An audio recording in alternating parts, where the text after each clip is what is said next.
really feel like there's a lot of things that other drivers can do to help the tow truck driver and the person who is maybe waiting there with their vehicle.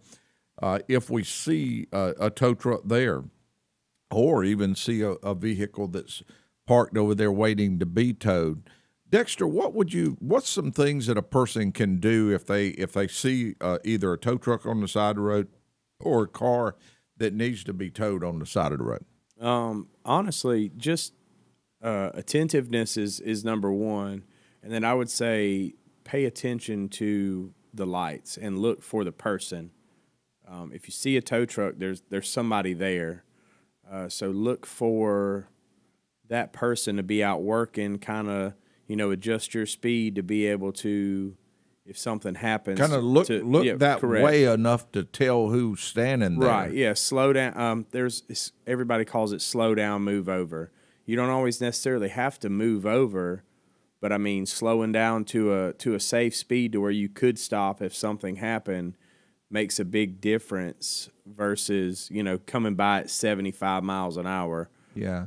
And you saying that kind of mentioned something, because we were talking a little bit as we were on the break, that a lot of times somebody will see a tow truck and they'll just, the time they get up on it, they'll just slow down really fast, and that can cause even a chain reaction. Yeah. Whereas instead, look ahead, kind of not only look at the road right in front of you, but look ahead. And if you see a tow truck or a vehicle on the side of the road, then you have plenty of time to just let off the gas and slow down that way, as opposed to hitting your brakes real quick. And you're able to leave a lot more room for the car in front of you. If you can move over, that's good. Yeah, absolutely. If traffic is in a way to where you can't, just kind of look up there and see if you actually see the driver somewhere, so you'll know that they're safe and they're on the other side, and just going by the accident that way.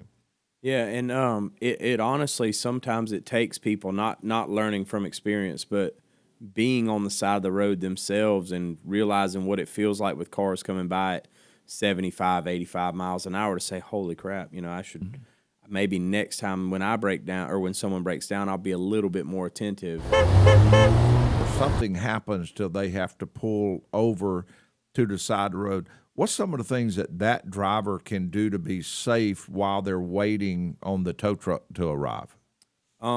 We always like for people to try to go to the right-hand shoulder of the road. Just it's a little bit bigger working area, especially in our area and most areas around. A lot of people in areas are coming up with what's called like a Jersey wall. Mm-hmm. So it's that big concrete median in between the two different traveling lanes. So when you pull up right there, there's just enough room for a car to fit there. So which kind of, when the tow truck comes, it's wider than the car, makes it a little bit sketchy trying to work up against that wall, and there's really nowhere to go. Yeah. Turn on your hazards, of course, slowly and safely try to make it to the right shoulder. If you can't make it to the right shoulder, it's understandable. Try to keep half of the car in the grass and half on the concrete. Normally, after you get off that right-hand shoulder, there's some grass that kind of goes down into a ditch area. Mm-hmm. We've seen people where they absolutely go all the way down into the grass ditch, which at that point it's no longer just a back up, tow it, load it, and go. It's a recovery at this point to get it out of the ditch just to get it to where you can tow it. Yeah. Which the longer you're on the side of the interstate, the more at risk you are in the towing or recovery industry. Billy, sorry to hear about your friends. What we like to do is, as tow truck drivers, when we pull up to one, if it's kind of one of those scenarios where we have to change the tire on the side of the interstate, we'll kind of put the tow truck behind what we call casualty, being the vehicle that we're attending to, and we'll kind of aim it at an angle to that way if something, in which, when you're dealing with a tractor trailer, you're dealing with a whole different size monster at that point.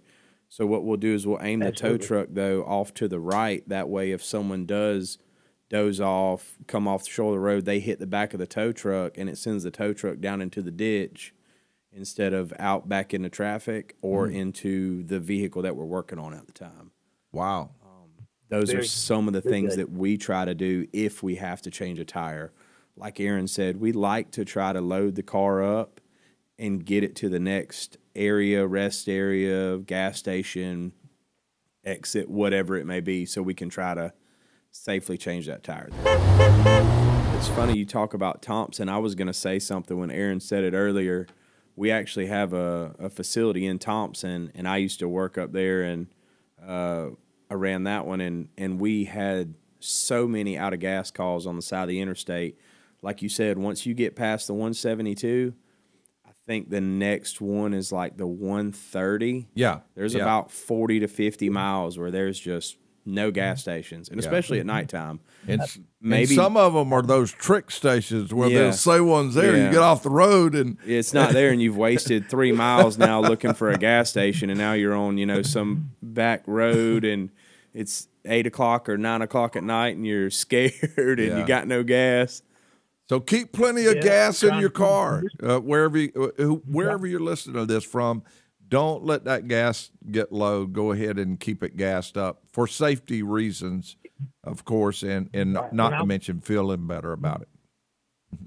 That's right. Don't put it in neutral and try to coast because you ain't going to make it. It's not going to make a difference.